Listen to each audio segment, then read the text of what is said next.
This is an iHeart podcast. Guaranteed human. We've all tumbled down an internet rabbit hole trying to self-diagnose, and it leaves us more anxious than informed. Our feeds are full of wellness trends, but how do we know what's real, what's exaggerated, and what's just wrong? Health versus Hype from the American Medical Association breaks it all down. Emmy-nominated science communicator Trace Dominguez talks to doctors, influencers, and real people trying these trends, not to cancel them, but to understand them. Because when it comes to your health, who you listen to matters. So listen to Health versus Hype wherever you get your podcasts. Hey, and welcome to the Short Stuff. Josh here, Chuck here. Let's giddy up all the way to Japan. That's right. We're going to Japan to talk about a very famous rock in Japan that split in two in 2022. And there was a tweet that kind of got big that featured a picture of that broken rock that said, and this is translated from Japanese, I came alone to the killing stone where the legend of the nine-tailed fox remains. If it's a manga, it's a pattern that the seal is broken and it's possessed by the nine-tailed fox, and I feel like I've seen something that shouldn't be seen. Let's go. Let's talk about this famous rock. Okay. So yeah, this person who tweeted that was a tourist in Togichi Prefecture in Japan, and she was visiting this very famous giant rock that supposedly was the dead form of the fox spirit Tamamo no Mai. And supposedly Tamamo no Mai had been trapped for centuries in this rock that people like the tweeter would go visit. The thing is, when the tweeter went to visit it, this rock had been split in two, and that meant possibly that Tamamo no Mai had escaped. Right. And the idea was that Tamamo no Mai was trapped in this stone called the Seisho Seki. Is that right? Seisho Seki. Mm-hmm. All Very right, nice. which is killing stone. Yep. And here's the thing, is the internet kind of got it wrong. If you look at the original lore of this story, Tamamo no Mai was actually the stone and not trapped in the stone. Sure. So let's talk about this. Okay. Even further. So I'm going to just keep doing setups. Right. Tamamo no Mai was a very famous spirit, a nine-tailed fox spirit in Japanese folklore. And she showed up in a number of different myths and tales in Japanese folklore. But there's one in particular that concerns this story. And it involved the Emperor Toba, the 74th Japanese emperor, who was a very real person who lived from 1103 to 1156 CE. And during this reign, allegedly, according to folklore, Tamamo no Mai, the fox spirit, showed up disguised as a woman and said, I think you're going to like me. Check me out. That's right. The idea was to just sort of preoccupy and bewitch this emperor and then overthrow the emperor. What happened, as according to lore, once again, is that the emperor was enthralled, sort of neglected his duties, and then fell very, very sick around the same time.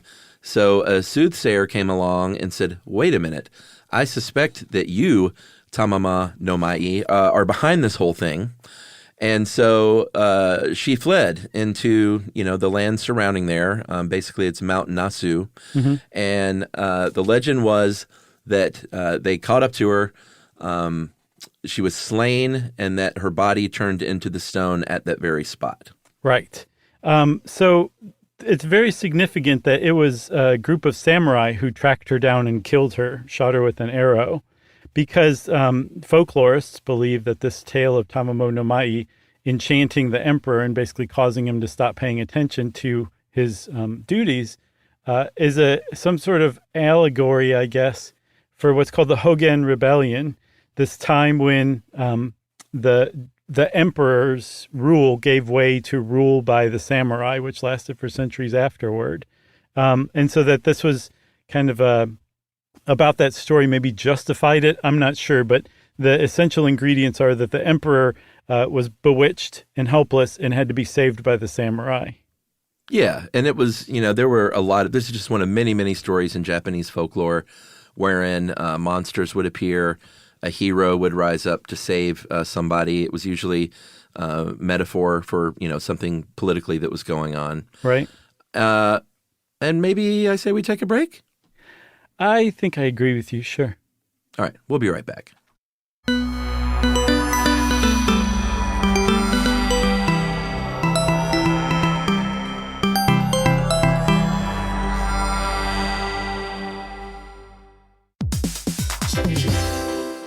Hey everybody, we're here to talk to you about Wayfair, who believes that spaces should be functional, they should be comfortable, they should be well-designed, and they can be well-designed by you with their help. Your updated space should feel more comfortable, inviting, and practical for everyday use. And we're talking about outdoor seating. We're talking about grills. We're talking about major appliances. If you need storage solutions, Wayfair can help you out. Patio lighting, rugs, decor. It is your one-stop shop for home. Yeah, I mean, it's getting nice out, so it's time to think about living outdoors for the next few months. And Wayfair knows that outdoor furniture, it's heavy, it's intimidating to assemble. So Wayfair has stepped in and said, we're going to handle the hard part so you don't have to. That's right. You can shop Wayfair Verified, your shortcut to the good stuff. And that means their team of product specialists are going to vet everything by hand using a 10-point inspection, testing things like, quality materials, functionality, and features, and even how long it takes to build that piece of furniture. And the overall experience save time, reduce hassle, and improved convenience. Patio season is here, and these deals won't last. So head to wayfair.com right now to get your outdoor space ready for way less. That's WAYFAIR.com. Wayfair, every style, every home.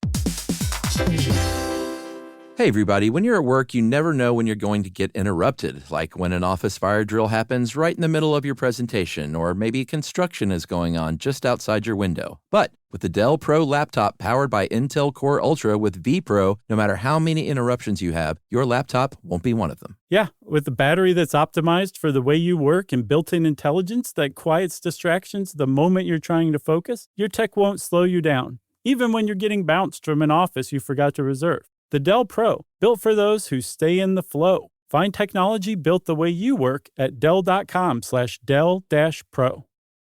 Built for you.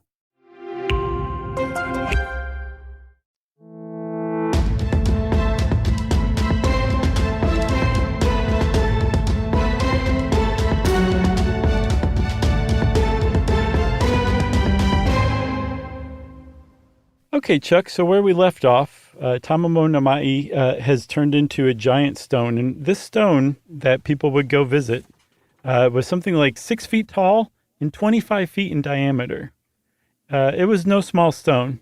It sounds like it was shaped kind of like Slimer from Ghostbusters. Yeah, and I think that was circumference, by the way. What did I say? Diameter. Circumference. Mm-hmm. Thanks.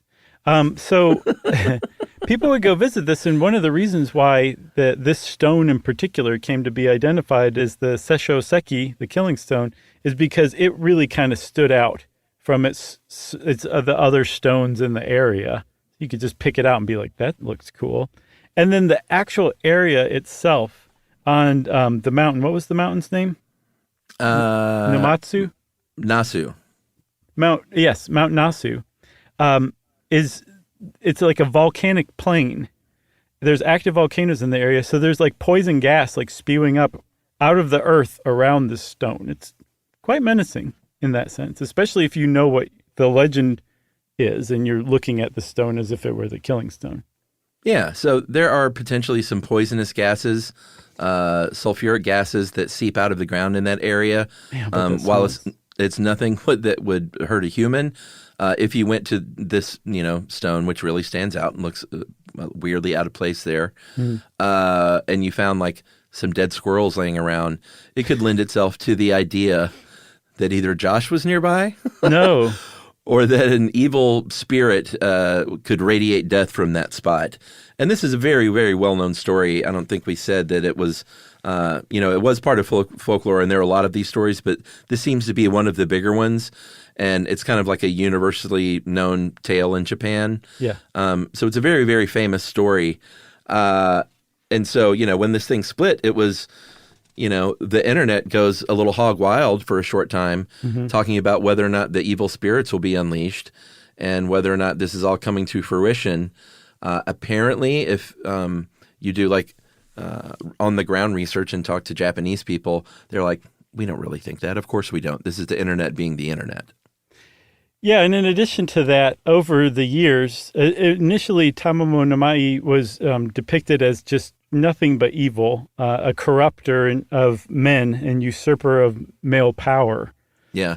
And then as Japanese society kind of softened and progressed in its stance on women, she actually evolved along with that, interestingly, so that now today when she's used in like manga or anime or something like that, she's usually kind of like a proto-feminist anti-hero is Right. how this article from How Stuff Works put it, I think, perfectly.